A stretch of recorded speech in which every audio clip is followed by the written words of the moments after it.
दोस्तों good evening, शुभ संध्या, राधे राधे। मैं Prince Kumar स्वागत करता हूं आपका एक बार फिर से करंट अफेयर के प्रिंस कुमार श्रृंखला में। जैसा कि दोस्तों आप सभी को पता है कि लोकसेवा आयोग के द्वारा लोकसेवा आयोग के द्वारा पीसीएस और समीक्षा अधिकारी, सहायक समीक्षा अधिकारी की जो तिथियों की घोषणा, प्रारंभिक परीक्षा की तिथियों की घोषणा की जा चुकी है और इसी को ध्यान में रखते हुए करंट अफेयर्स की यह श्रृंखला आप लोगों के सामने लाई गई है, जिसमें हम सभी प्रतिदिन के करंट अफेयर्स के साथ साथ जुड़ते हैं और जो हमारे प्रतियोगी परीक्षा, जो हमारे दोनों परीक्षाएं हैं उसके लिए अत्यंत ही लाभकारी और महत्वपूर्ण साबित हो सकती हैं। तो शुरू करते हैं आज के वीडियो को। देखते हैं इस मोटिवेशन के साथ कि परिश्रम का कोई तोड़ नहीं है, समय किसी का इंतजार नहीं करता है, हमें परिश्रम लगातार करना होगा। हम समय का इंतजार करते हैं लेकिन समय किसी का इंतजार नहीं करता है, यानी हम 27 अक्टूबर और 22 दिसंबर का इंतजार करेंगे। 27 अक्टूबर और 22 दिसंबर हमारा इंतजार नहीं करेगा, वो आएगा और चला जाएगा। हमारे पास सिर्फ 4 घंटे होंगे अपने आप को साबित करने के लिए। उस 4 घंटे में कैसे हमें अपने आप को प्रूफ करना है और प्रारंभिक परीक्षा के जो प्रारंभिक परीक्षा की जो बाधा है उसे तोड़ के प्रारंभिक परीक्षा पास करनी है, मुख्य परीक्षा तक पहुंचना है। मुख्य परीक्षा में फिर आगे बढ़ेंगे। तो देखते हैं क्या कुछ खास आज के इस करंट अफेयर्स की श्रृंखला में। पहला प्रश्न, कुछ सारे प्रश्नों को देख लेते हैं। दुनिया की सबसे मूल्यवान कंपनी कौन सी है? स्टार लाइनर स्पेसक्राफ्ट से कौन से 2 अंतरिक्ष यात्रियों को अंतरिक्ष स्टेशन में भेजा गया है? सबसे अधिक समय तक अंतरिक्ष में बिताने का रिकॉर्ड किसके नाम है? एनपीसीआई ने एनपीसीआई के दक्षिण अमेरिका के एनपीसीआई ने दक्षिण अमेरिका के किस देश के साथ एनपीसीआई ने दक्षिण अमेरिका के किस देश के साथ यूपीआई शुरू करने का समझौता किया है? 600 से अधिक छक्के लगाने का रिकॉर्ड किस खिलाड़ी के नाम है? भारत की पहली आर्टिफिशियल इंटेलिजेंस आधारित फिल्म का क्या नाम है? आरबीआई के द्वारा 100 टन स्वर्ण किस देश से भारत लाया गया है? भारत का पहला इलेक्ट्रिक ईवी इंडेक्स किसके द्वारा लॉन्च किया गया है? भारत की दूसरी सबसे बड़ी अर्थव्यवस्था वाला राज्य कौन सा है? हाल ही में चर्चा में रहा भाषणी क्या है? तो दोस्तों पढ़ते हैं आज के करंट अफेयर्स में, देखते हैं उनका हल। दुनिया की सबसे मूल्यवान कंपनी कौन सी? दुनिया की सबसे मूल्यवान कंपनी, जी हाँ दोस्तों, दुनिया की सबसे मूल्यवान कंपनी बन गई है माइक्रोसॉफ्ट। कौन है? माइक्रोसॉफ्ट है। क्या है? माइक्रोसॉफ्ट। ठीक, माइक्रोसॉफ्ट जिसके बिल गेट्स इसके संस्थापक है। बिल गेट्स इसके क्या है? संस्थापक है। माइक्रोसॉफ्ट की जो टोटल नेटवर्थ है 3.15 ट्रिलियन डॉलर है। 3.15 ट्रिलियन डॉलर है। दूसरे नंबर पे है एनवीडिया। ये चिप निर्माण करने वाली कंपनी है, दूसरे नंबर पे है। इसका नेटवर्थ आ गया 3.01 ट्रिलियन डॉलर और इसने एप्पल को पिछाड़ दिया है। एप्पल को पीछे कर दिया है। एप्पल को क्या कर दिया इसने? पीछे कर दिया है। एप्पल को क्या कर दिया इसने? पीछे कर दिया है। तो दुनिया की सबसे मूल्यवान कंपनी कौन है? माइक्रोसॉफ्ट है, जिसकी कुल नेटवर्थ जो है 3.15 ट्रिलियन डॉलर। और एनवीडिया दूसरे नंबर पे आ गई, जो कि चिप निर्माण कंपनी है। कौन सी कंपनी है? चिप निर्माण करती है, सेमीकंडक्टर्स का निर्माण करती है। सेमीकंडक्टर्स आप जानते हैं, मोबाइल फोन से लेके कारों तक सारे भी सामानों में यूज किया जा रहा है। और तीसरे नंबर पे आ गई एप्पल। तीसरे नंबर पे कौन है? एप्पल। एनवीडिया के जो कार्यालय है, एनवीडिया के जो अनुषंगी कंपनियां हैं, वो कहाँ पे अपनी फैक्ट्री लगाई हुई हैं? तो जो फैक्ट्री लगाई हुई है वो हैदराबाद, पुणे, गुरुग्राम और बंगलुरु में। कहाँ पे? इन 4 स्थानों पर इनका क्या है? इन 4 स्थानों पर इनकी एनवीडिया की उत्पादक कंपनियां हैं और उत्पादन कर रही हैं। 4 स्थानों पे इनका सेमीकंडक्टर्स का उत्पादन केंद्र लगाया गया है। तो अब दुनिया की सबसे मूल्यवान कंपनी अगर माइक्रोसॉफ्ट है, तो भारत की सबसे मूल्यवान कंपनी कौन सी है? भारत की सबसे मूल्यवान कंपनी कौन है? तो भारत की है रिलायंस इंडिया लिमिटेड। कौन है? Reliance India limited. और दूसरे नंबर पे टाटा। दूसरे नंबर पे कौन है? टाटा। दूसरे नंबर पे कौन है? टाटा। दूसरे नंबर पे टाटा। भारत की सबसे मूल्यवान कंपनी है रिलायंस इंडिया लिमिटेड। भारत की सबसे मूल्यवान कंपनी कौन है? रिलायंस इंडिया लिमिटेड है। और दूसरे नंबर पे टाटा। दुनिया की सबसे मूल्यवान कंपनी है माइक्रोसॉफ्ट, जिसके मालिक कौन है? बिल गेट्स हैं। जिसके मालिक कौन है? बिल गेट्स हैं। एनवीडिया जो कि चिप निर्माण कंपनी और दूसरे नंबर पे आ गया, जिसका नेटवर्थ है 3.01 ट्रिलियन डॉलर। एप्पल तीसरे नंबर पे है। ठीक है, बढ़ते हैं अगले प्रश्न की तरफ। अगला प्रश्न क्या कहता है? अगला प्रश्न है star liner spacecraft. Star liner spacecraft से कौन से 2 अंतरिक्ष यात्रियों को अंतरिक्ष स्टेशन भेजा गया? तो वो है सुनीता विलियम्स। कौन है? सुनीता विलियम्स। ये भारतीय मूल की है। ठीक है, सुनीता विलियम्स। और याद रखिएगा, स्पेस क्राफ्ट उड़ाने वाली पहली महिला भी बन गई है Sunita Williams. Sunita Williams space craft उड़ाने वाली पहली महिला बन गई है। और दूसरे कौन है? Butch Wilmore. कौन है? Butch Wilmore. इन 2 अंतरिक्ष यात्रियों को बोइंग के space craft star liner space craft किसके द्वारा बनाया गया है? बोइंग के द्वारा। जी हाँ दोस्तों, जैसा कि हमने पिछले वीडियो में बताया था कि नासा ने स्पेस क्राफ्ट बनाने के लिए अंतरिक्ष स्टेशन तक यात्रियों को पहुंचाने के लिए स्पेस एक्स और बोइंग के साथ 2014 में समझौता किया था। तो बोइंग ने अपना जो अभी स्पेस क्राफ्ट बनाया उसका नाम रखा है स्टारलाइनर। बोइंग ने अपना स्टारलाइनर जो बनाया है स्पेस क्राफ्ट, उसका क्या नाम रखा है? स्टारलाइनर, जिसका प्रक्षेपण कब किया गया? 5 जून को किया गया। कब किया गया? 5 जून को किया गया। ठीक है, 5 जून को किया गया। ठीक, जिसको भेजा गया कब? 5 जून को भेजा गया। 6 जून को ये अंतरिक्ष यात्रियों को अंतरिक्ष स्टेशन तक पहुंचा दिया। जो स्पेस एक्स के द्वारा बनाया गया था स्पेस क्राफ्ट, उसका नाम है ड्रैगन। जो स्पेस एक्स के द्वारा स्पेस क्राफ्ट बनाया गया उसका क्या नाम है? ड्रैगन। और ड्रैगन जो है 2018 से काम कर रहा है। स्टार लाइनर अभी पहली बार भेजा गया है, बोइंग के द्वारा बनाया गया है। सुनीता विलियम्स और बुच विल्मोर को भेजा गया है। सुनीता विलियम्स और बुच विल्मोर को अंतरिक्ष स्टेशन तक नासा ने अभी भेजा है 5 जून को। कब भेजा है? 5 जून को भेजा है। ठीक है, बढ़ते हैं अगले प्रश्न की तरफ। अगला प्रश्न है, सबसे अधिक समय तक अंतरिक्ष में बिताने का रिकॉर्ड। सबसे अधिक समय तक अंतरिक्ष में समय बिताने का रिकॉर्ड किसके नाम है? तो सबसे अधिक समय तक अंतरिक्ष में बिताने का नाम है ओलेग कोनोन्स्की।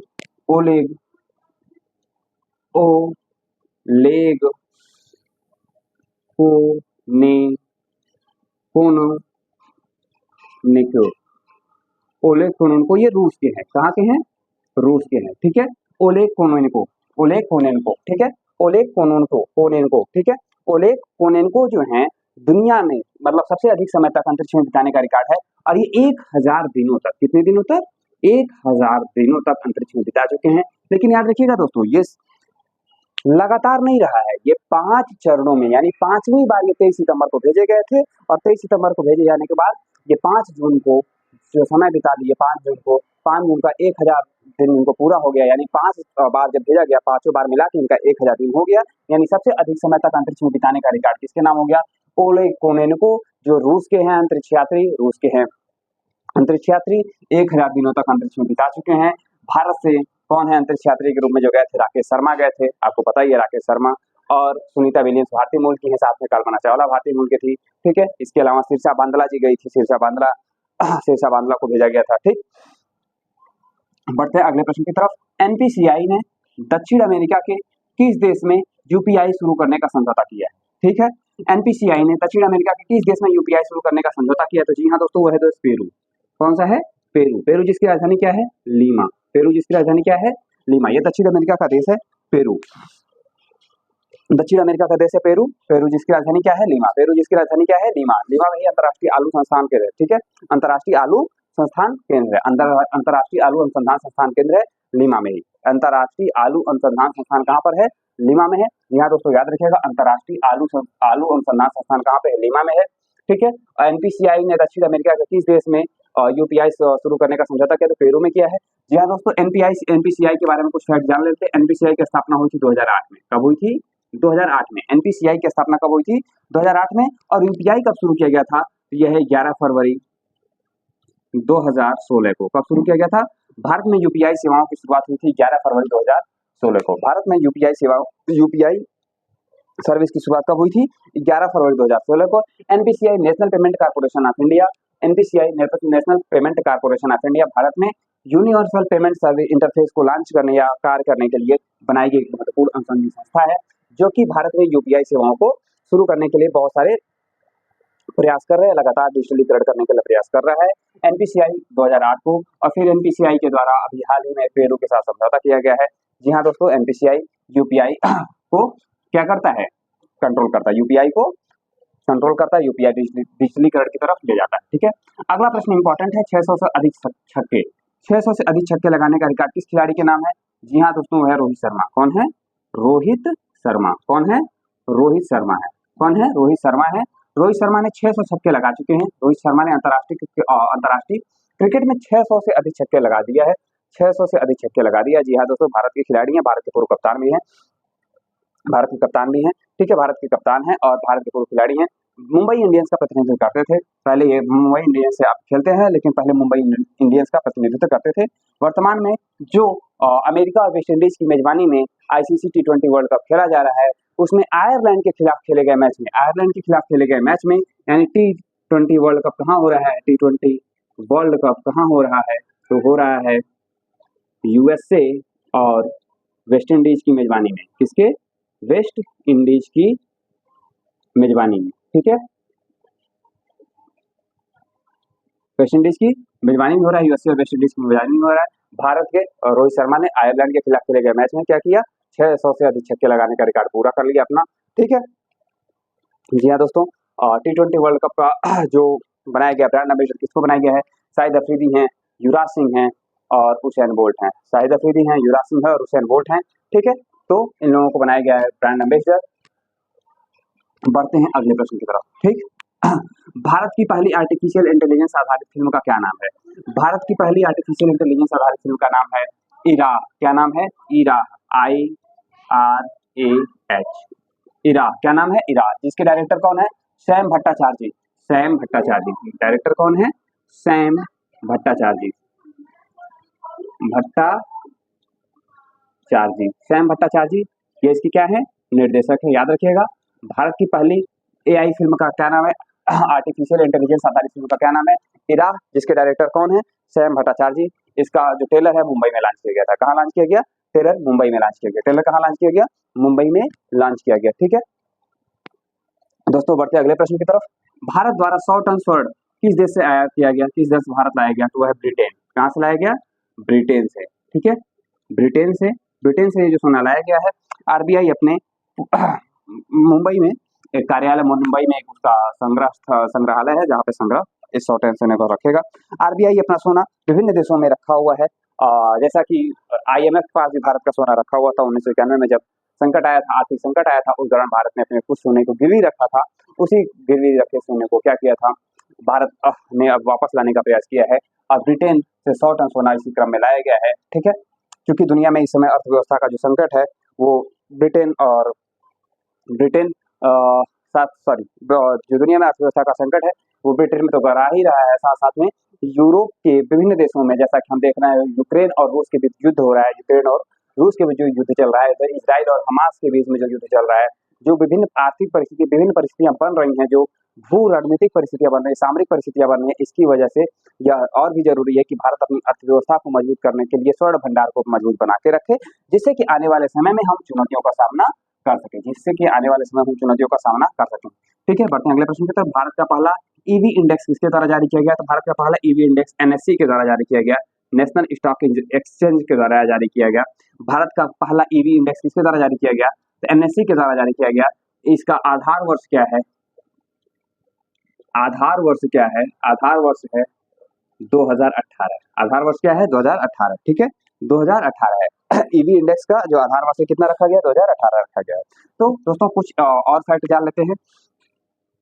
NSE की स्थापना हुई थी 1992 में, कब हुई थी, 1992 में। NSE की स्थापना कब हुई थी, 1992 में। NSE 1994 से काम करना शुरू किया, 1994 से कार्य, ठीक है, कार्य संचालन करता है, 1994 से कार्य संचालन कर रहा है, 1994 से कार्य संचालन कर रहा है।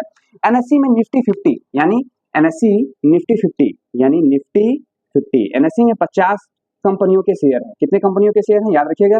NSE में निफ्टी 50 इसका नाम ही है, यानी नेशनल स्टॉक एक्सचेंज में जो है कितने हैं, 50 कंपनियों के शेयर है, 50 कंपनियों के शेयर है, जिसमें महत्वपूर्ण जो कंपनियां हैं वो शामिल हैं, ठीक है। तो भारत का पहला EV इंडेक्स किसके द्वारा जारी किया गया, NSE के द्वारा जारी किया गया, जिसका आधार वर्ष 2018 है। NSE जिसकी स्थापना 1992 में हुई थी, ठीक है। फेरवानी समिति की सिफारिश पर, किस समिति की सिफारिश पर, फेरवानी समिति की सिफारिश पर इसकी स्थापना हुई थी। फेरवानी समिति की सिफारिश पर इसकी स्थापना हुई थी, फेरवानी समिति की सिफारिश पर इसकी स्थापना हुई थी, जिसका आधार वर्ष रखा गया 2018, ठीक है। NSE 1992 में स्थापित किया गया था, 1994 से इसका कार्य संचालन है, ठीक है। भारत की अगले प्रश्न को देखते हैं, भारत की दूसरी सबसे बड़ी अर्थव्यवस्था वाला राज्य कौन सा है, भारत की दूसरी सबसे बड़ी अर्थव्यवस्था वाला राज्य कौन सा है, वो है उत्तर प्रदेश। कौन है, उत्तर प्रदेश। भारत की दूसरी सबसे बड़ी अर्थव्यवस्था वाला राज्य कौन बन गया है, उत्तर प्रदेश बन गया है। जी हाँ दोस्तों, अगर शीर्ष क्रम में देखें तो महाराष्ट्र है, शीर्ष क्रम में कौन सा है, महाराष्ट्र है। दूसरे नंबर पे कौन सा है, उत्तर प्रदेश है, और तीसरे नंबर पे कौन है, तमिलनाडु है, ठीक। तीसरे नंबर पे कौन है, तमिलनाडु है। जी हाँ दोस्तों, भारत की अर्थव्यवस्था में सबसे अधिक योगदान किसका है, महाराष्ट्र का है, दूसरे नंबर पर उत्तर प्रदेश का है, तीसरे नंबर पर कौन है, तमिलनाडु है। यानी सबसे अधिक जो अर्थव्यवस्था वाला राष्ट्र है वो महाराष्ट्र है, दूसरे नंबर पर उत्तर प्रदेश है, दूसरे नंबर पर क्या है, उत्तर प्रदेश है। जैसा कि उत्तर प्रदेश सरकार उत्तर प्रदेश की अर्थव्यवस्था को $1 ट्रिलियन की अर्थव्यवस्था बनाने का लक्ष्य लेके चल रही है, उसी को ध्यान में रखते हुए ये जो हमारा प्रगति हुआ है उस प्रगति का ही परिणाम है उत्तर प्रदेश भारत में दूसरी नंबर की अर्थव्यवस्था बन गया है। भारत में तमिलनाडु को पछाड़ के दूसरे नंबर की अर्थव्यवस्था बन गया है। ठीक है, हाल ही में चर्चा में रहा भाषणी क्या है, तो भाषणी क्या है, एआई आधारित यानी आर्टिफिशियल इंटेलिजेंस आधारित, एआई आधारित, ठीक है, भाषा अनुवाद प्रणाली है। ठीक है, भाषा अनुवाद प्रणाली। ठीक, भाषणी क्या है, भाषा अनुवाद प्रणाली है। ठीक है, भाषणी क्या है, भाषा अनुवाद प्रणाली है। एआई क्या है, आर्टिफिशियल इंटेलिजेंस आधारित। हाल ही में चर्चा में रही भाषणी क्या है, तो भाषणी है आर्टिफिशियल इंटेलिजेंस आधारित भाषा अनुवाद प्रणाली। क्या है, आर्टिफिशियल इंटेलिजेंस आधारित भाषा अनुवाद प्रणाली है। जी हाँ दोस्तों, आज के करंट अफेयर्स में हम लोगों ने जो इन 10 प्रश्नों को देखा, ये उम्मीद करते हैं कि 10 प्रश्न आपके महत्वपूर्ण होंगे, आपकी प्रतियोगी परीक्षा जो पीसीएस और समीक्षा अधिकारी, सहायक समीक्षा अधिकारी दोनों परीक्षाओं के लिए अत्यंत ही महत्वपूर्ण और लाभकारी सिद्ध होंगे। वीडियो को पूरा देखें, वीडियो को पूरा देखें, लाइक शेयर सब्सक्राइब करना ना भूलें। चैनल को लाइक सब्सक्राइब कर लेंगे, नोटिफिकेशन का बेल आइकन दबा के रखिए, जिससे कि जैसे ही आपको वीडियो अपलोड कराई जाए, प्रतिदिन आपको रात को 9 बजे वीडियो उपलब्ध करा दी जाती है। तो 9 बजे आपको उम्मीद है कि आप 9 बजे खाली रहते हैं और 9 बजे आप आधे घंटे का समय निकाल के इस 10 करंट अफेयर्स को अपनी कॉपी में नोट कर लेंगे, जो कि आपकी परीक्षा के लिए अत्यंत ही महत्वपूर्ण साबित होगा। बढ़ते हैं बंद का आज। थैंक यू, धन्यवाद।